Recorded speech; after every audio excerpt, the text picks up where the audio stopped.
আগামীকাল সোমবার ফ্রান্সে আসলে কি হতে যাচ্ছে এমন একটি প্রতিবেদন প্রকাশ করেছে লো প্যারিজেনে। বিশেষ করে একদিকে কৃষকদের যে ক্ষোভ, সেই ক্ষোভ তীব্রতর হচ্ছে।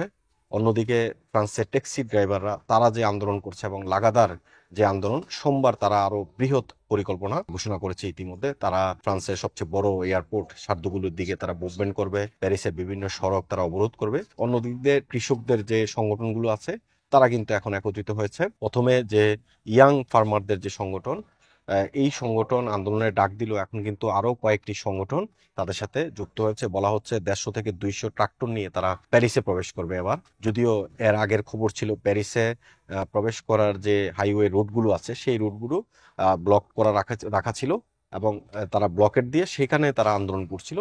কিন্তু আজকে লো প্যারিজেনের প্রতিবেদনে বলা হয়েছে যে তারা প্যারিসের দিকে এখন মুভ করবে। 150 থেকে 200 ট্রাক্টর নিয়ে তারা প্যারিসে প্রবেশ করবে, অর্থাৎ রাজধানীতে প্রবেশ করবে।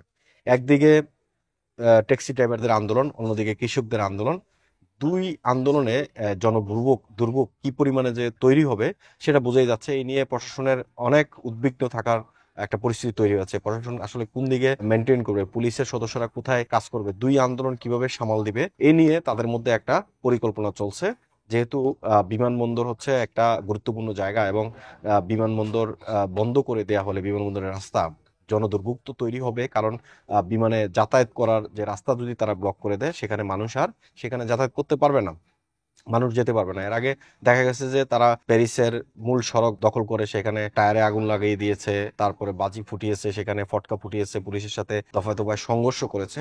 এই সোমবার নতুন করে আরেকটা টেনশন তৈরি হচ্ছে এবং বলা হচ্ছে রিপোর্টে এইভাবেই যে সোমবার আসলে কি হতে যাচ্ছে প্যারিসে। কারণ দুমুখী একটি আন্দোলন প্যারিসের দিকে মুভমেন্ট করবে এবং দুই আন্দোলন কৃষকদের ক্ষোভও স্বাভাবিক। কৃষকরা যে সমস্ত বিষয়গুলো সরকারের কাছে দাবি দেওয়াগুলো তুলে ধরছিল, আরো সহজতর কিভাবে কীটনাশক ওষুধ পাওয়া যায়, পানি কিভাবে সংরক্ষণ করা যায়, এগুলোর বিষয়ে সরকারের আসলে মাথা ব্যথাটা ওইদিকে নাই। এই জন্য ফার্মাররা তারা এই উদ্যোগ নিয়েছে বিক্ষোভের। এর আগে কয়েক বছর আগেও দেখেছি আমরা যে ফার্মাররা কিভাবে মূল সড়কগুলো দখল করেছিল, হাইওয়ে সড়কগুলো দখল করেছিল এবং লাগাতার তারা আন্দোলন করেছিল। তারপরেও এই আন্দোলনের মুখে কিছুটা নত স্বীকার করলেও সরকার, পরবর্তীতে কিন্তু সেগুলো বাস্তবায়ন হয়নি। এই বাস্তবায়নের জন্যই তারা নতুন করে এই আন্দোলনের ঘোষণা দিয়েছে এবং এই আন্দোলন এখন সোমবারে আসলে এই পরিস্থিতিটা আরো জটিল হবে এবং বলা হচ্ছে যে প্রশাসনের নতুন টেনশন, পুলিশের নতুন করে টেনশন, দুটি আন্দোলন তারা কিভাবে মোকাবেলা করবে সেই বিষয়টা নিয়ে এখন প্রশাসনের ভিতরে আলোচনা চলছে। এবং বিশেষ করে এই দুটি আন্দোলন প্যারিসের যারা সাধারণ নাগরিক রয়েছেন জনজীবনে চরম দুর্ভোগ নামিয়ে আনবে। এমআইবি সংবাদ ও সংবাদ সংশ্লিষ্ট অনুষ্ঠান দেখতে ভিজিট করুন www.mibtelevision.tv ও facebook.com/mibtelevision.tv এবং সাবস্ক্রাইব করুন youtube.com/mibtelevision এ। এমআইবি টেলিভিশন, সত্য খবর, সঠিক খবর।